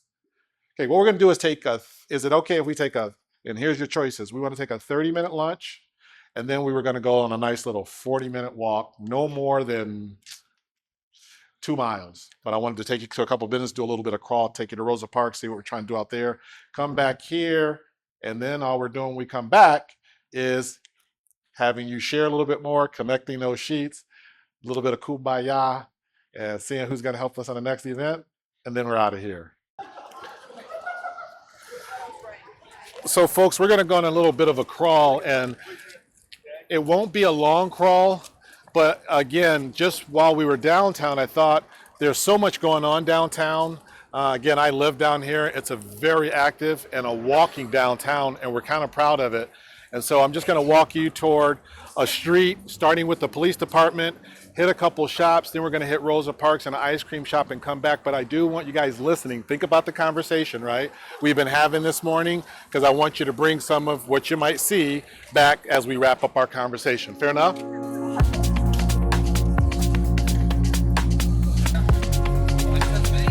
know Safe Haven Ministry by any chance? I do. Yeah, my dad works there. Really, I've done some work with him. Yeah, Safe Tony Haven. Tadero. I know Tony. Yeah, Yeah, absolutely. I'm Please tell your dad. Please tell your dad hi. I He's a will. great guy. He does incredible work out here too. Yeah.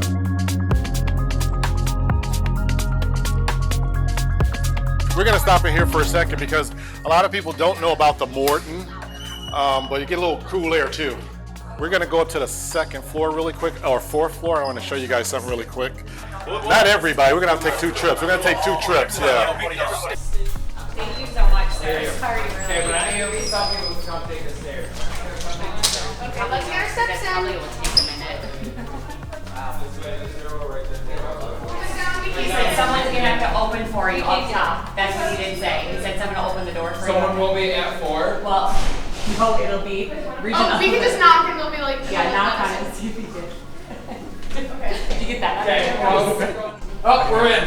You're gonna have to be let back in when we go back down the stairs. Right? Or no, you should be able to get. Oh, no, there'll be an elevator. I think there's an elevator.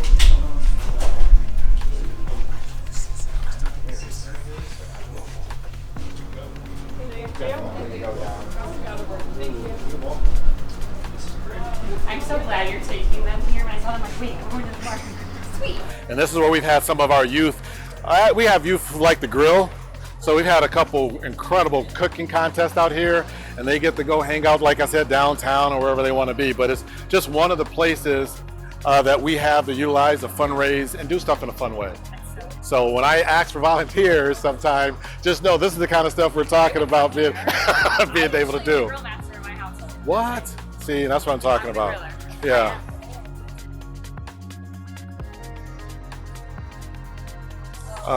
Is that it?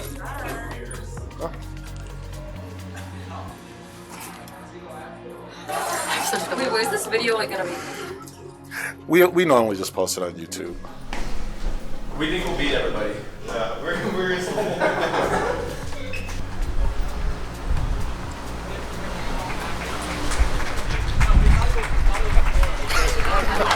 You guys are getting applause.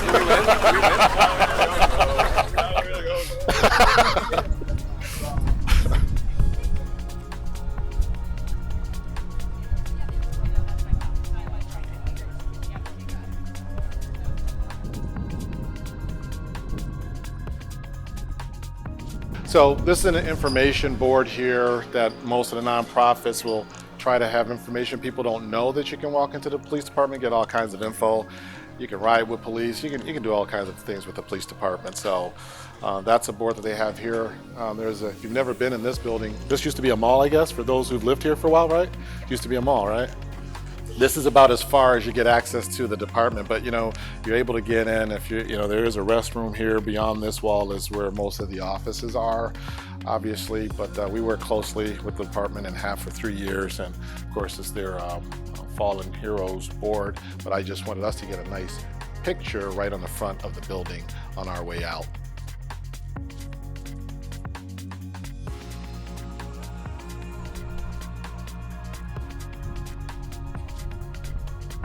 We'll go to the garden. This is a restaurant. I know we just had lunch. We'll just poke our heads in so you can see one of the businesses. We're going to be able to do a very nice event.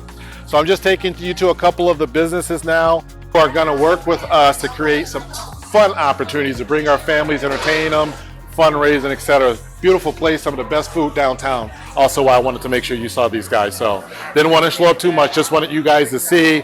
And I know I just got back from Florida, so I sent you guys an email. Looking forward to catch up, okay? Just wanted to say hi, okay? You okay? Absolutely. The next store we're gonna bomb, everyone sees this little, it says Courage and Soar store over here. Yeah, we're gonna bomb that one right. Those two right there. My friend owns both of these little antique booth shops. So if if you see anything in there you like too, but we're gonna go in there. Matter of fact, let's just go get him right now.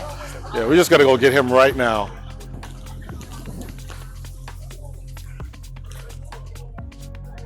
Hi, how are you doing? Good, good.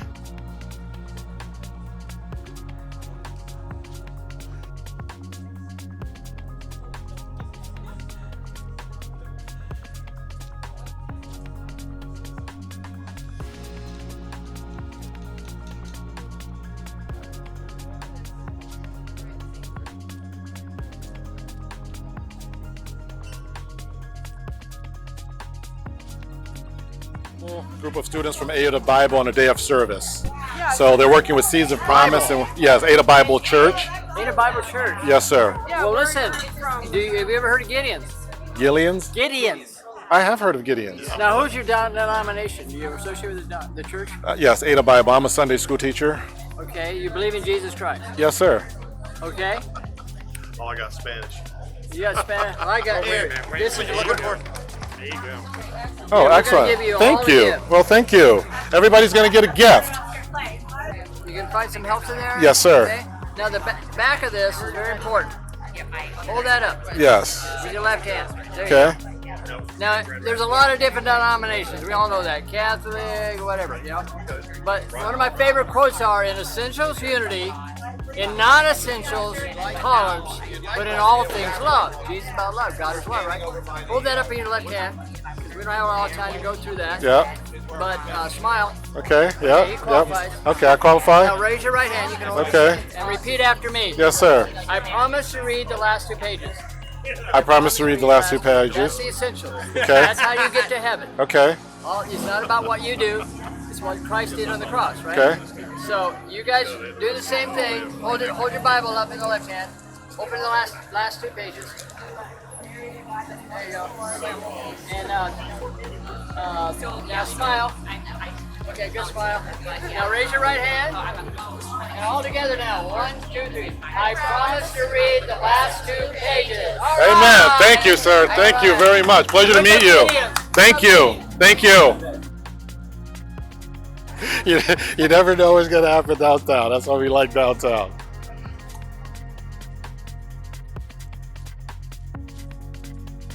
If anyone wants ice cream, I'll walk you over so we can get some ice cream. But then we're going to get some ice cream, and then we're going to kind of mosey on back to wrap up the day.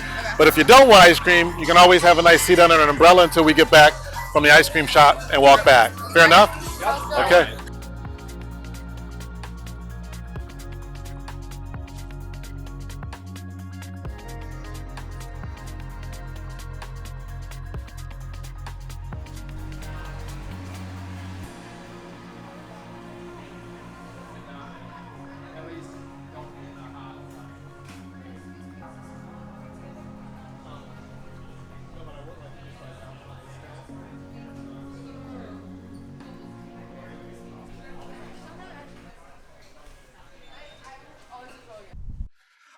We just got one final thing to do. I hope everybody enjoyed that. Nice little refreshing little walk after lunch is always good. A little ice cream. How's everybody feeling? Anybody feeling disquieted? Still. What a battle-tested crew. Couldn't even shake you today. That's what I'm talking about. Well, this is, again, it's been an absolute pleasure. Such a pleasure with this group. I think we need a break. What do you guys think? I think this is the last day, right, of service, right? And I'm sure you've done so many wonderful things over the summer. I brought you in here. We didn't do any physical stuff, did we? I wanted something way more important, and that's your feelings and your brain. And thank you for taking the time to share. So as we wrap up, what if we have a challenge to get you out of here early? How about the Excellent. Okay, we're going to have a challenge. Nice, fun challenge. Break off into 2 teams here, and the teams are already set. I just want to see 1, 2, 3, 4, 5, 6, 7, 8. 2, 3, 4, 5, 6, 7, 8, 9, 10, 11, 12. So we need 2 people from here just to come over to this side, and then we'll have 2 teams. So let me just ask a question. I have an idea that we're going to wrap up with a little competition, but I did have some important questions for the group. One is, again, I wanted to just pass this volunteer sheet around, and if anybody are interested in what we're doing or feel that you just want to stay in a know. Sometimes you just want to stay in a know. We just keep you on a distribution list unless, if you put your name on a list, I call everyone to follow back up with you, explore your interest, and we kind of go from there. So if we can pass that around for anyone who are interested, I just want to make sure I give you a chance to stay connected with us, okay? Also, a survey, please. This is, again, critical that I have you do 2 quick things. One, can you pull out your note sheets? And can I have somebody collect those note sheets? Oh, I'm sorry. Hold them for a second because you might be referring to those. I'm sorry. Yeah, hold those notes, but I will need those. And can I get a volunteer to get those collected at the end? Thank you. And I'll need a volunteer to make sure that the surveys are collected that I'm handing out now. Who can take care of that for us today? Surveys. Okay, excellent. So, and I'm sorry, your name? Mara?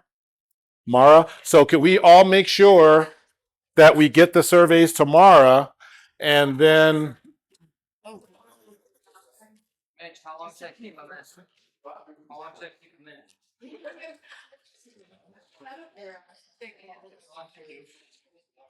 And I'm sorry, young lady, your name again? Sadie? Sadie. And Sadie will be collecting the note sheets. You do not need to put your names. Thank you. Thank you. You have to come up with the best solution you can where our community, the community, individual if you want, organization, what needs to be done is people to start taking a step in the right direction when it comes to racism and discrimination, okay? We all got that? Give me a second here. Any questions? Any questions? Okay, you got 1 minute to huddle up on it. Ready, go.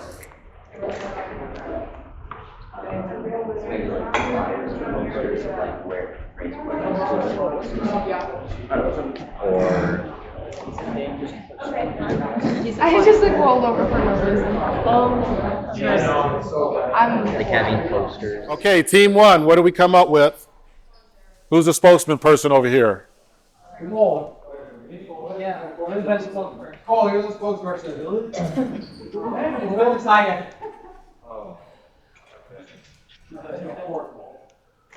One second, let me see. Well, we were talking about how, like, a lot of it happens in the school, for us at least, and how we should raise awareness somehow by, like, not laughing at their jokes and taking this situation seriously compared to, like, not egging them on, but, like, going with it, which leads to bigger problems and worse comments in the end. How many on your team, by a show of hands, can commit to that solution? By a show of hand, who feel they can commit to that? That's a powerful statement. Wow, did we hear that? Powerful statement. Look at the consensus here. That's powerful. Thank you, sir. Yes, ma'am. Me. Yes, ma'am. We said like a good punishment system in schools for when something happens, because everyone legally has to go to school and you learn behaviors at a young age. So it makes sense to actually learn what you're doing is wrong. And what would be an example? We didn't get that far. Okay, well, help her out. What's an example for the team? Yes, there you go. Would you like to phone a friend? I'd love to phone a friend.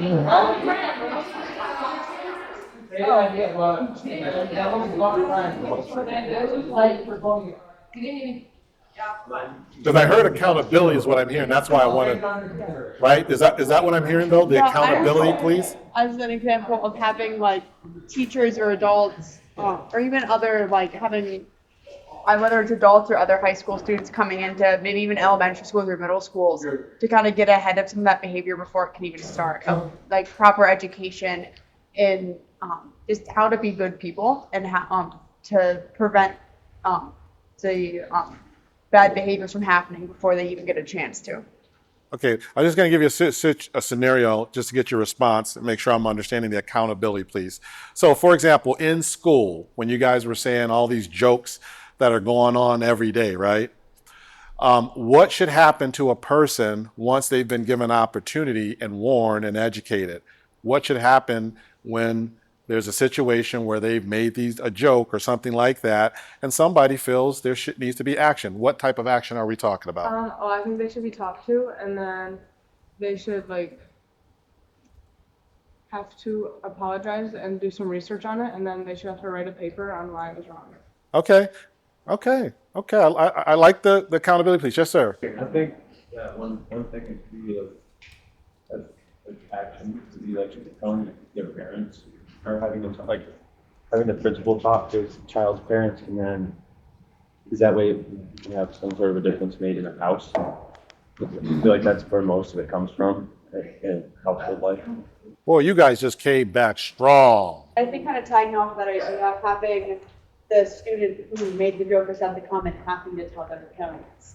So during that conversation, having that student have to tell their parents what they did, I think will naturally, there's a guilt element that naturally we all want to impress our parents, we look up to them. So naturally there's part of us that wants to make them happy. And I think by having to explain what you said or what you did will help prevent further behavior down the line. Do we have a commitment from this team that we all make mistakes, right? Yeah.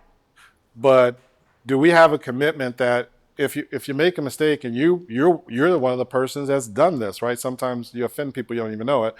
Would this team willing to have that conversation with their parents? Who's on your team by show of hands willing to do? That's awesome. Who's willing to commit to do that on the next time? Make that a habit. Who's willing by a show of hands to make that a habit? Okay, that's awesome. Oh, we did? Okay. What do we hear? Well, I'll have to say like this, and this is not, you guys all have great ideas, so moms have to be very level with this. You guys both did really good.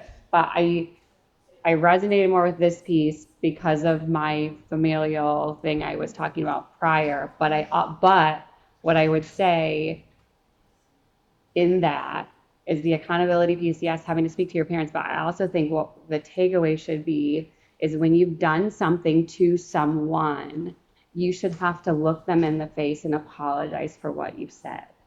Because it's not real or tangible to you if you can say that to your parents, where the comfort of that is versus what you chose to do in front of somebody else, right? So that person was hurt, and if the school could facilitate some sort of, and maybe they do in some instances, I'm not saying they don't, but I think not a lot of that happens, where someone would have to sit there and like, you know what, I need you to be able to, and maybe they'll be combative, maybe they wouldn't want to do it right away, but for them to see that they hurt someone, I think hopefully that would create some empathy, hopefully, in the child that said something they were. So I would probably go this route. Okay, so I will say first, both of your answers were solid, but that accountability piece for me, with what we've learned, when that person has to apologize and suffer consequences, it's amazing how that taps away all that bullying and other things. We've seen it done in plenty of schools, plenty of other communities. So I just give you the edge for that, but I also agree with Matt that both of the answers were solid. Okay, let's give one more here, see if we need to do a tiebreaker. The next one, start over here first. Can you tell us, based on what we've talked about today, what is the primary root cause of racism, in your opinion? Think about that one. I'm going to give you a minute. When we get angry at someone, we want to like pick on them, and you don't pick on something that's the same.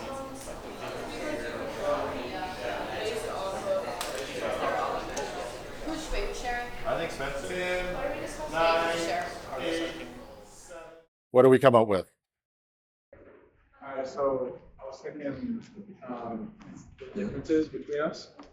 Like if you're gonna pick on someone, you're not gonna pick on someone about something that's like that you have in common.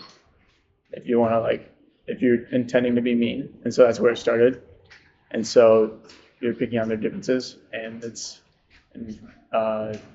you have this like sense of superiority over them through through just being different and stuff. So that's our opinion. Okay, so any other comments on that team? It's the differences. Because people are different, people deciding to make themselves feel better, or for whatever reason, disparage, make fun of, whatever. For what purpose? Primarily, did you guys talk about that? Why? For like superiority. Gotcha. To feel better, basically? Is that what we're talking about? To feel better, we actually harm others. Wow, what a concept. What a concept. That's powerful. But I guess I don't really have anything to say against that because, the data is continuing to show that. Thank you. Any other thoughts from the team? I think you explained it real well. Yes, absolutely. It's pretty good. That's pretty good stuff right there. How about this team? Was that originally influenced from like someone in your childhood? Because there's even without like if you're uneducated, either way there would be no reason for you to hate someone. So if it would be off influence. Because if someone in my early stages was influencing me to hate a certain type of people, I would probably go with that because that's what I learned from, even if I'm uneducated. Learn behaviors is what we're saying? Yeah. By who? Who's teaching Anyone, all these any humans how to? significant figure that I look up to. Idols, like Okay. whoever. Oh, so anybody. Okay. A lot of people. Right, whoever you look up to as a Gotcha. Okay. child.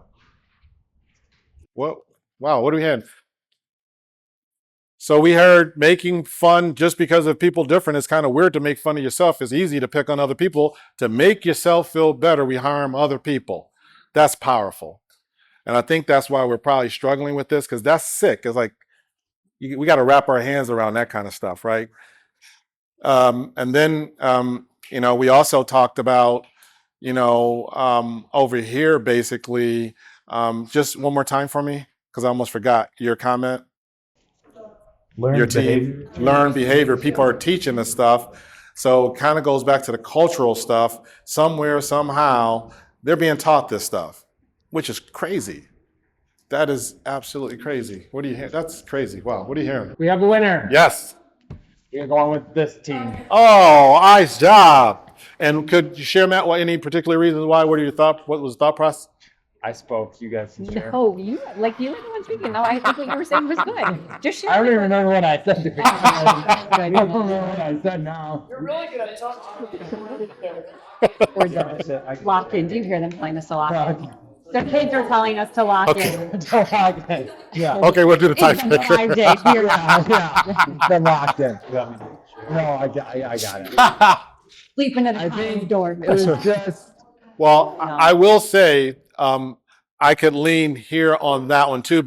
One of the reasons is, but I challenge that notion sometimes too, because I tell people, you ever heard it's a thin line between love and hate?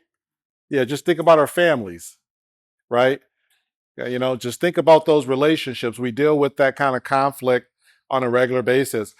So I'm always telling people in my neighborhoods, actually, when you think about it, pointing finger at other people when the people that you're living around, your family and your community, are probably where your most emotion harm comes from when you really think about it. So I'll leave that for thought. And then here, it leads to the final question. But here's for the tiebreaker. Who ultimately is responsible for addressing issues of racism? Who ultimately is, who do we hold accountable ultimately?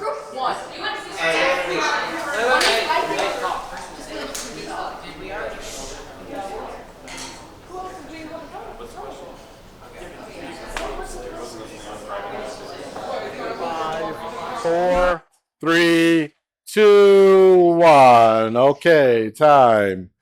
Okay, what do we come up with? Okay. I believe that we shouldn't hold anyone. Well, pause. This is like one thing.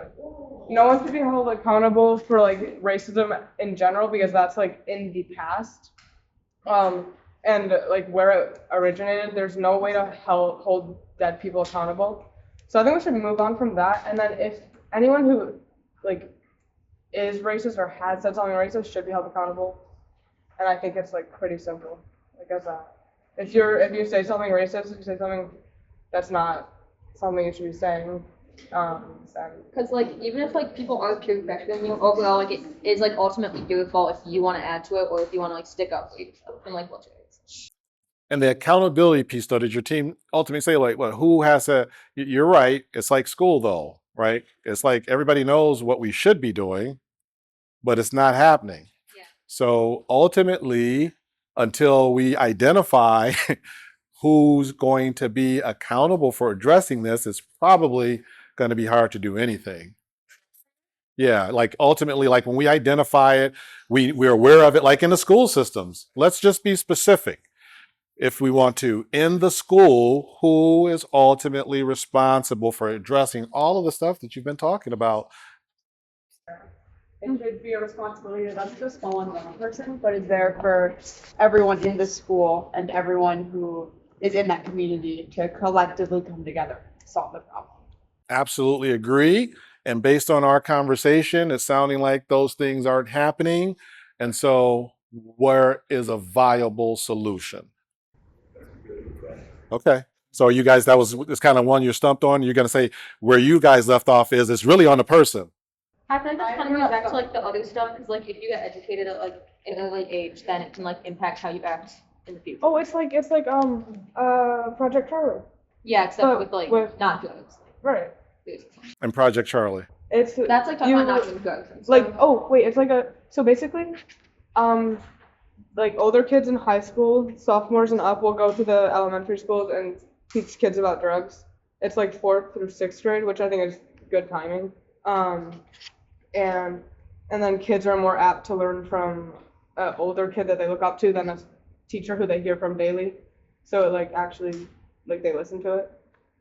So like that, but with Yeah, something kind of tagging off that, having like a group of high school students be able to come into the younger classrooms and educate them on what racism is, why it's a problem, and what we can do to solve it. So I think in schools, getting a group of like 5 to 10 high schoolers who are passionate about what they're saying and truly believe what they're saying is going to be our best option.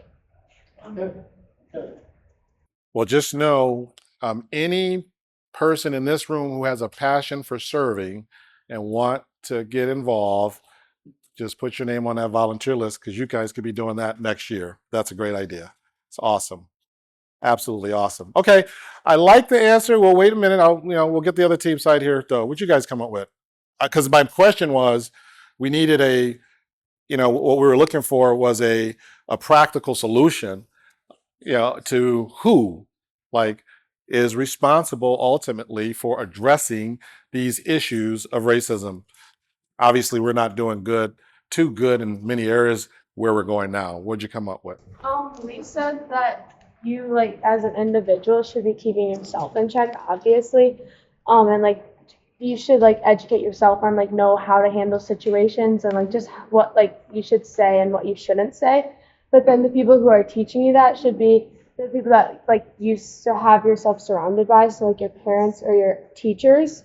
So I think that we said that it should be taught in like schools and stuff, and it should be addressed in any like situation that racism commonly like occurs in. So most commonly for us and our age is school.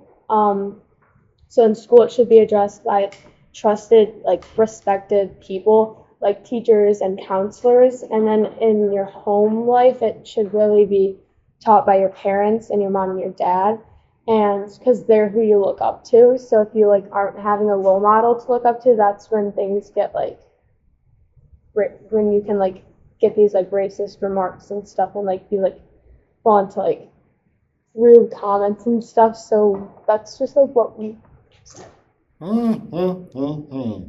Very interested to hear the feedback. I know where I'm going. Where are you going? I can't tell you yet. I'll tell you in a minute.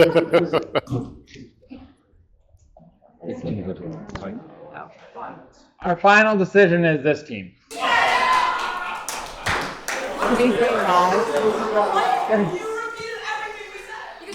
But I'm going to answer part because I hear so much about people saying, well, you can't hold me accountable for what happened in the past. I think people are missing some of the message. They're saying no one wants to hold other people accountable for something they didn't do in the past, but you should recognize the benefits. And that's what they're kind of, and many times I don't think people are articulating that well. It's kind of like saying they're trying to, accuse you because you're Caucasian of being part of a particular system of doing things. And no, what people are just saying is, we know we can't go back and charge you for that. People are saying, but if we're all aware of what the results have been, can we at least do a better job of addressing that? Well, the other thing I want to say, as we give Jarrell and Taylor a chance, because Taylor, again, he's here, the videographer here, and making everybody famous. But actually, he called me up. He's a lot of the work that he's been doing is really out of his passion, and these are the type of people that we look for. But he's seen these sessions, and I definitely always want to get his reflections and thoughts and Jarrell's. But before that, accountability. And can we give both of these teams, just for today, what an impressive group of human beings that actually sat through a really tough subject. This is not easy stuff, but I just felt so comfortable in this room with this group. And to me, that's just a sign of listening and really caring. So please give yourself a round of applause.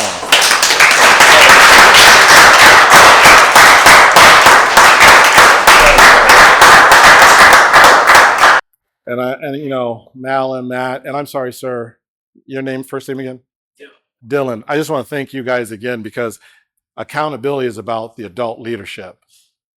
And, we can sit here and talk and recognize and really understand a lot of the situations that the students talked about in school, because unfortunately, all the research in America in the workforce saying we're living the same way in the workforce. Bullying, people feeling disrespected, a lack of accountability. One thing I loved about the military and Asia, living there, accountability starts at the top. So, for example, if there was a school system and a student reports an issue of discrimination, and if that case is investigated and found to be true, guess who's the first person's job that's on the line? The principal. The principal. And when you do that, I guarantee you and a lot of organizations in America, believe it or not, have those types of standards, especially in the most technical fields, because things are that serious.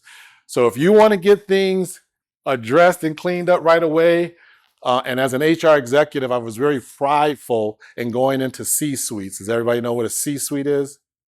C-suite for executive talk, that just means the section of any organization where your leaders, your executive team is, where the final decision makers are. Your CFO, your COO, any other executive level staff. I enjoy I had a tremendous amount of satisfaction challenging leaders in the C-suite, and they wondered why I was operating so well in corporate America, because I didn't hold an employee accountable for culture. That's leadership. So I'll leave that with you. And that's another way that if we really want to get at these things, we would be getting at it. And adults know the reason why the children are still struggling with these things. We already just said it, our culture.